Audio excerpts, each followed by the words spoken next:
He was so inspired. He took chances. He was so moving. He lived daringly. Martin Luther King Jr. was a man of service, and his day shall be a day of service. He inspired us in words, but he led us in deeds. To honor him, let's do the same. Go to mlkday.gov and find out how to volunteer on Martin Luther King Day and beyond. This message is brought to you by the Corporation for National and Community Service. Good morning. I'm Mac Willis, president of Unity Community Development Corporation here in Joliet. I'd like to extend a warm welcome and thank you all for braving the cold weather this morning, and thank you for your support at the 2018 Common Unity Community Brunch. We're here today to recognize our community leaders and at the same time recognize Martin Luther King Day. Thank you again for coming. Without further delay, I present to some and introduce to others Mr. Ernest Crown III.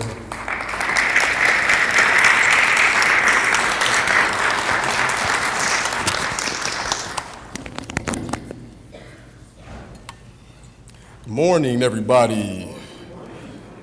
Ooh, can you all imagine for a second if Dr. Martin Luther King had social networking, cell phones? Like, can you imagine just how much he would have got done? I'm just thinking now because I want to make sure I'm on time and I don't waste any of you all's time right now because we're all hungry, we got stuff to do. And I'm just thinking this morning like, wow, what if they had social networking during that time, in that day and age? Like the fact that they were able to organize that many people for a year for a bus boycott. And all they did was pass out flyers on the campus and call people. But now we can literally contact anybody across the world. And it seems like it takes us longer. And I think when I give my students that perspective, a lot of times it kind of boggles their mind. It's interesting. And I got to kind of excuse myself too, because when I said doctor, maybe that's a sign for the future. But when Brother Dale Evans contacted me and wanted me to be the MC, I was like, man, MC, you want me to rap? See, I come from a hip-hop generation, and I'm just like, man, I don't really have nothing on my mind right now, brother, but he wanted to be the host. So thank you all for being here today, and to give yourselves a hand for being here this morning. And allow me to set my timer, because, man, I'm a teacher, and yesterday I had an incident where I had a lesson to teach, and lo and behold, I had 10 minutes left in class, and I went on the longest tangent ever, so we have to make sure that doesn't happen again. I'm thinking right now, guys, how as we honor Dr. King, when I was growing up, in hindsight, I feel like I was lied to a lot. And I think I was lied to about two very important things that I should not have been lied about. See, Dr. King is a great man, and we know that. That's why we're here today. We know he was assassinated for what he stood for. But the lie I was told was that Dr. King was dead. See, they told me that this man that we honored every year, maybe not even every year, I feel like every week in what we did and what we talked about, what we did, the projects, the assemblies, I was told he was dead.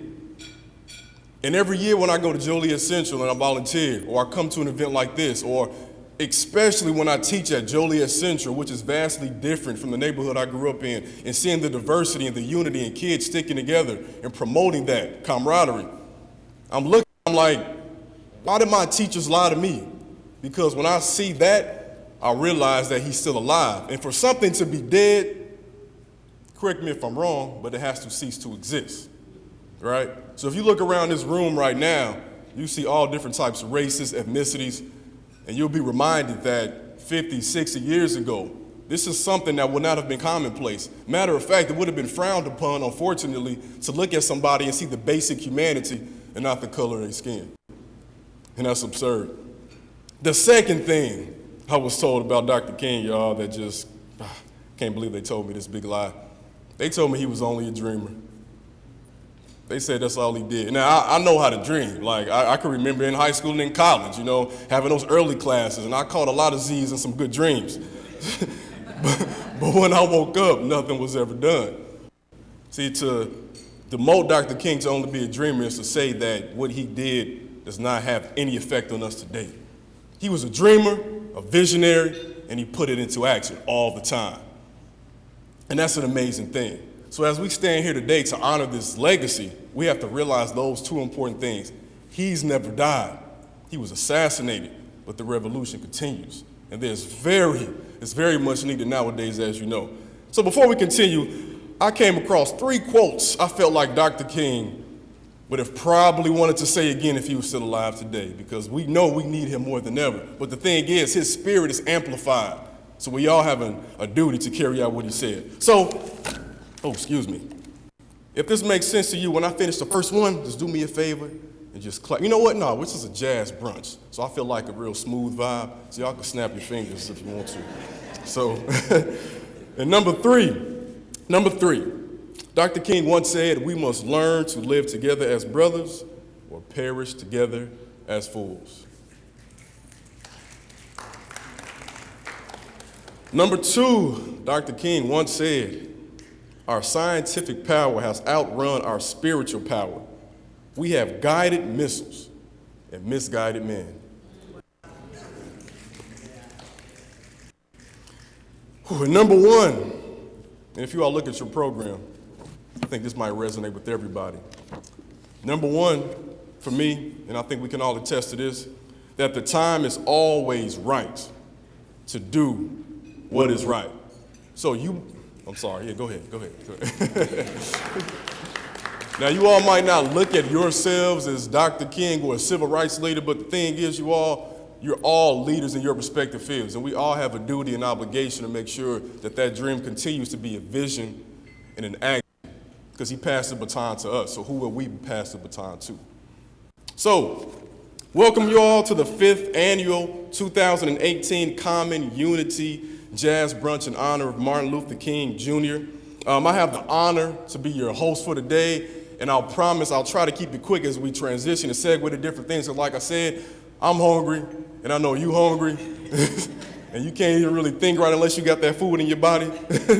So without further ado, we'll move to the next part, and we'll have the prayer said by Elder Pastor Steve Evans of Leap of Faith Ministry. Give him a hand, y'all.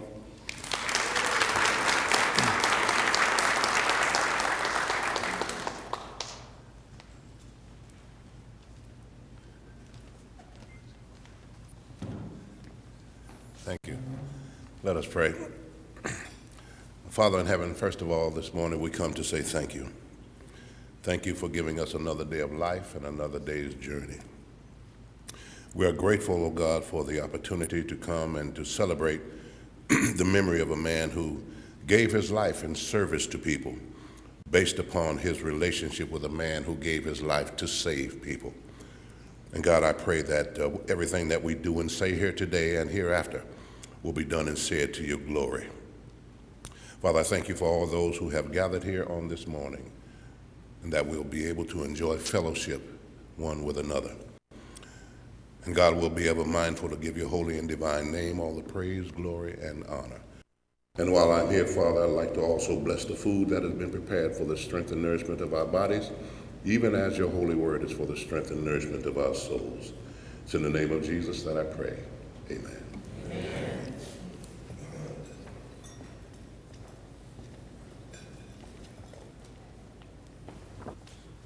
So before we break bread, we will now receive comments from your local United States Congressman, Bill Foster. And Bill Foster, this is not included here, but just to show you how committed he is to continuing King's dream. I just remember last year when I met him in person, it was kind of impromptu. I had my students do an assignment, and they were just so enthralled with the fact that the lessons they were learning seemed to be cyclical. They just kept happening. So they had the idea, can we contact somebody? So they sent emails to Bill Foster's office, and I want to say within a few days or a week, they contacted me and said, can we come speak to your kids? Because that's very important. So without further ado, I want to introduce you all, United States Congressman Bill Foster.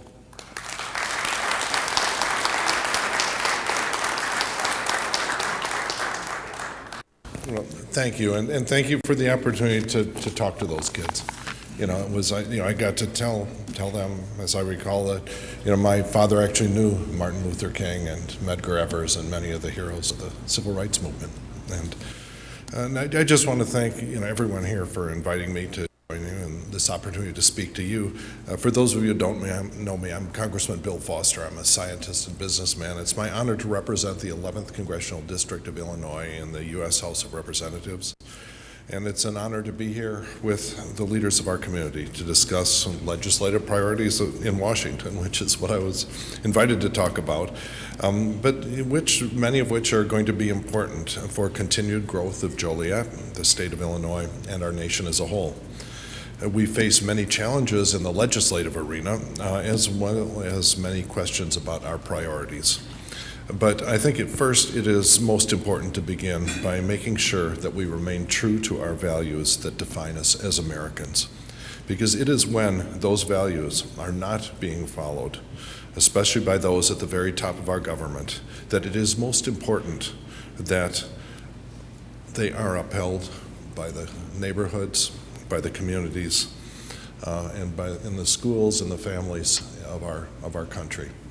And really, that's what Unity CDC is all about. We're proud. We have a proud history of welcoming people who fled prosecution, violence, and poverty to seek refuge here in the United States. Our communities thrive when people from all countries come here to build better lives, start businesses, enroll in our schools. We are a nation of immigrants, and any legislation that attempts to hinder our collective identity as Americans goes against who we are. Many of those who hurl the term chain migration as an epithet refuse to acknowledge the struggles of those whose ancestors came to the United States in chains.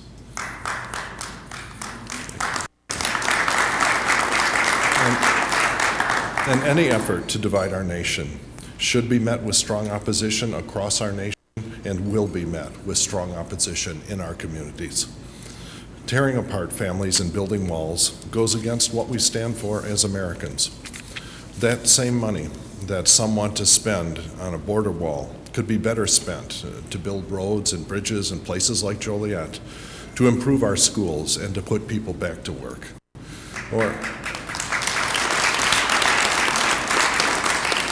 But I guess if you have to build a wall, how about building a sound wall with I-80 to make things a little quieter in South Joliet?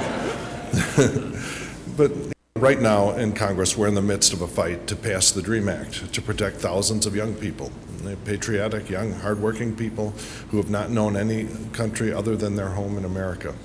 They are Americans, and they deserve their Congress to take action to provide them with a permanent peace of mind and protection from deportation.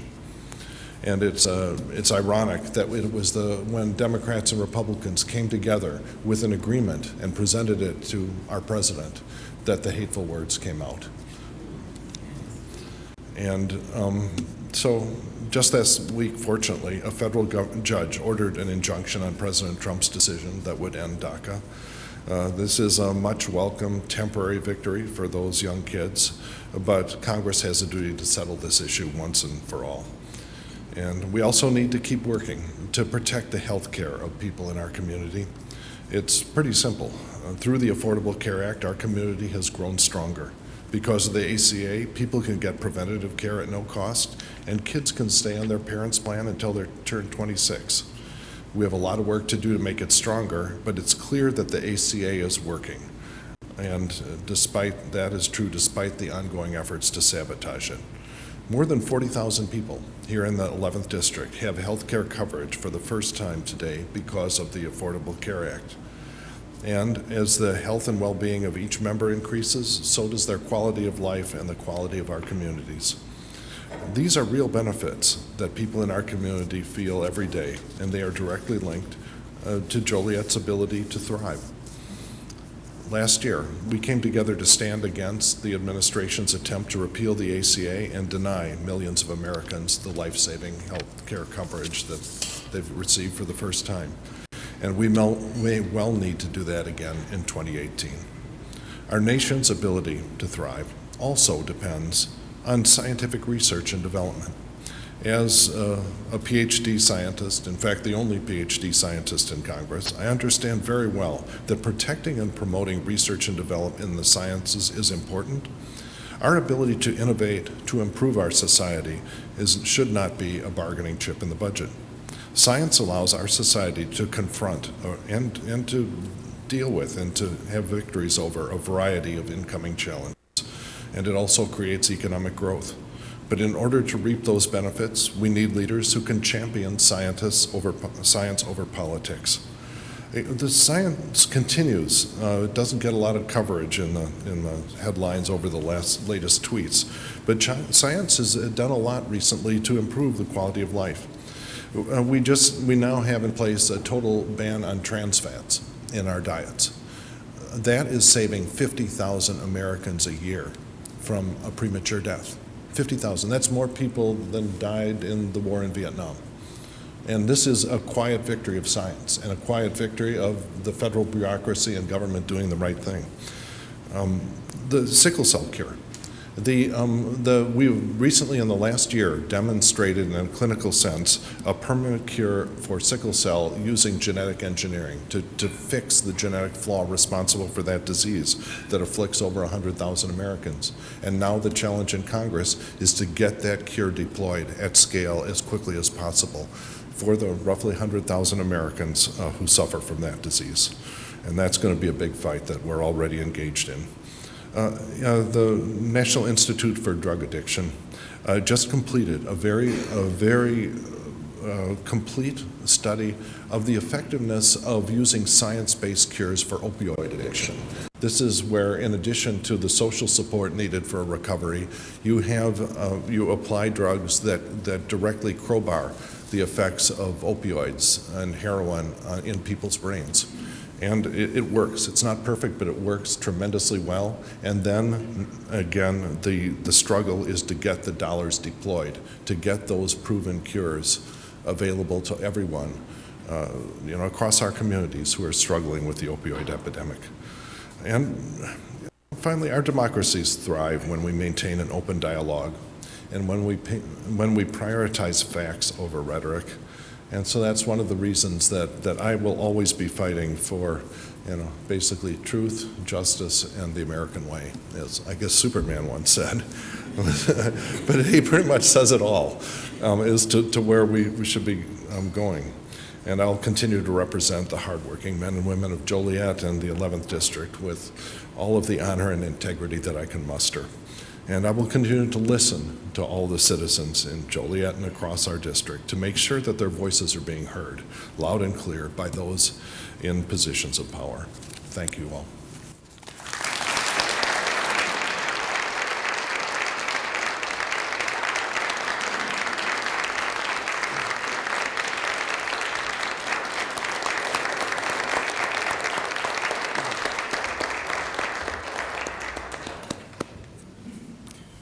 Well, thank you for those words. Very timely words, Congressman Bill Foster. So with that said, it's time to eat, y'all.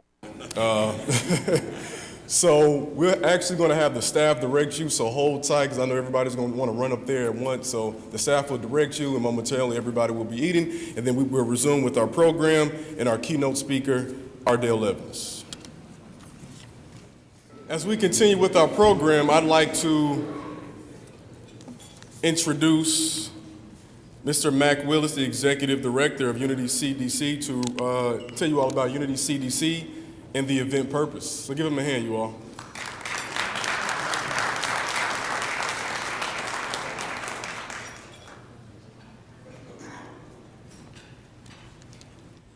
Thanks again. With the following, will all of the Unity Neighborhood Council leaders come up front, please? Betty, John, Melis, Garland.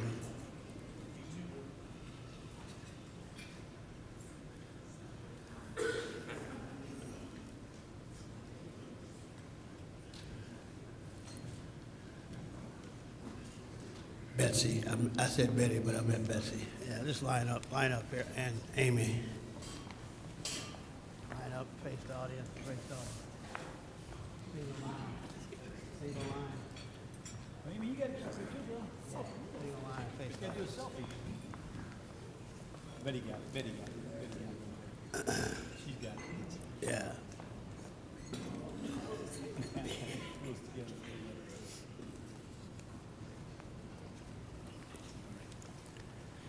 Okay.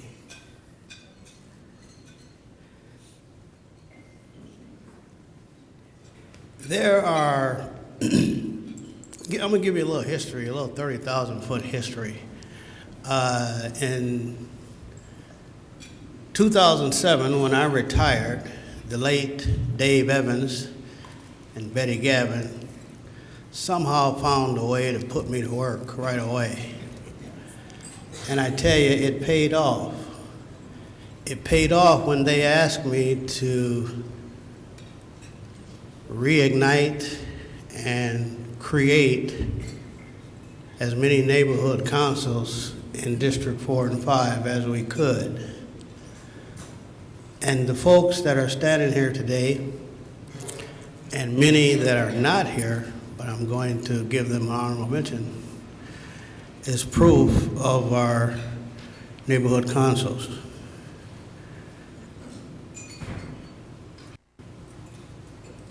Our neighborhood councils are the St. Pat's Neighborhood Association, Carol Ann Heineman, who couldn't be here today, Quinn Adamowski from Kappa, which is the Cathedral Area Preservation Association, Bob Noctree from Kappa, Betsy Satcher from East Side Neighborhood Association, Lamelis McCormick from the Parkwood Neighborhood Association, Garland Jackson from the Forest Park Neighborhood Association. Mays. And you know, for some reason I know why I wrote Jackson down, because That's what I was 10 years ago. there was a guy I worked with at ComEd, his name was Garland Jackson, and I just wrote Jackson down. Thanks for that correction. Charge it to my head, not my heart. Sarah Stovall and Candace Wheeler Johnson, they lead the St. John's Neighborhood Association. Amy Sanchez is the president of the Neighborhood Council Group and the College Street Neighborhood Association. Amy. Jan Nahorsky is leader of the Reedswood Neighborhood Association. Just a little history there. We didn't have Reedswood, Betty, at the time. And I asked Dale Evans would he take over the Reedswood, and he kicked it off. And actually, attendance-wise, they were averaging like 50, 60 community residents once a month. Phenomenal. And then Nahorsky took it over. Great job. John Sheridan, Cunningham Neighborhood Association. And Linda Weatherspoon, who couldn't make it here, from the Preston Heights Neighborhood Association. Also, these neighborhood councils could not be successful if it were not for Chief Benton and his staff.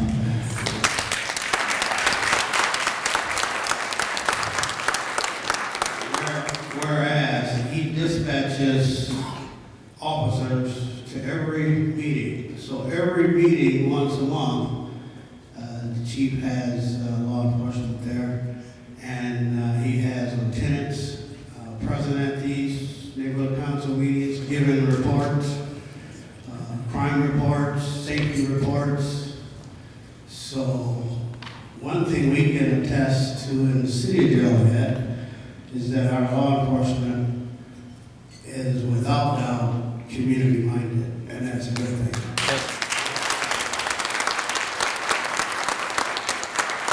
Thank you, Chief. You matter. You matter. You make a difference. Your great generosity has had a profound and lasting impact on your neighborhoods. Your willingness to share both your time and your talent by volunteering to eliminate the challenges in your neighborhood says a lot about each of you as human beings.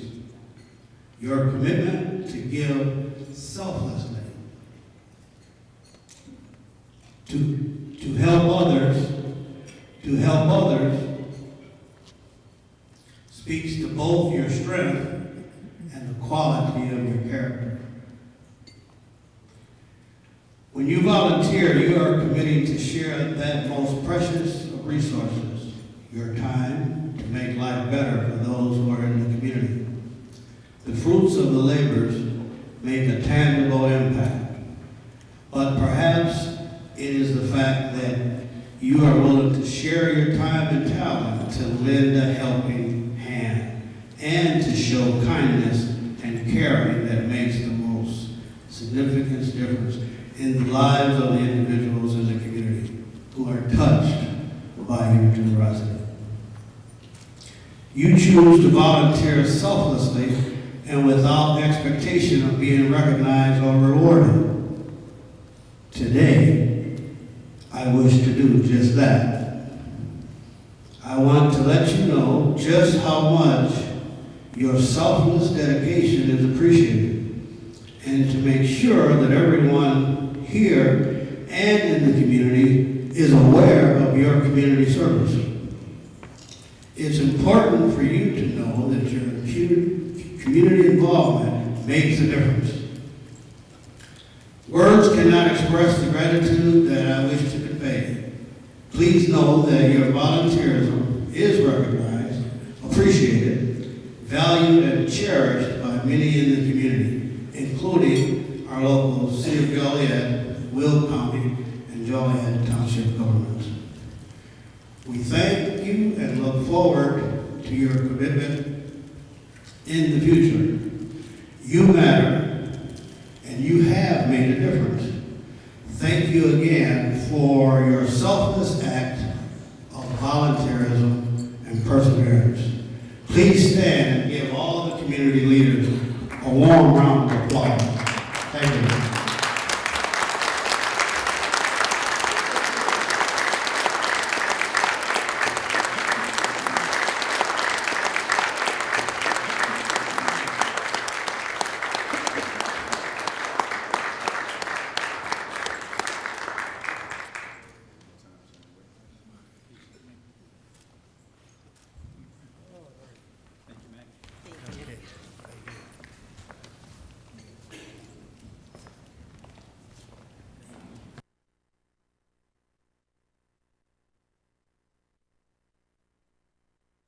So as we continue with our program, on the theme of social media, I'm just wondering, has anybody posted anything since they've been here just to kind of spread awareness? Because we have to kind of make sure, that we use social media as a good thing, because there are benefits, there are drawbacks, but it's a very powerful medium. So next year, I feel like we have a couple tables that should be full. So make sure you all spread that word, take a picture, post it somewhere. We don't have a hashtag. Maybe we should have came up with that. What do you think?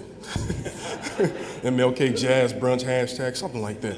So as we continue, I would be remiss if I did not recognize the distinguished elected officials that we have here in our presence today, because in all honesty, Dr. King did a lot of amazing feats, but a lot of times we don't realize that there had to be somebody there that had the courage to sign those laws into legislation. And a lot of times we have people who are activists as well as elected officials, because we are a land of laws, and that is extremely important and vital for our progress. So, allow me to recognize them. We have Larry Walsh Jr., our state representative for our 86th district. Please raise your hand and stand up real quick. Accept that. Okay. We have David Garcia, candidate for the circuit judge.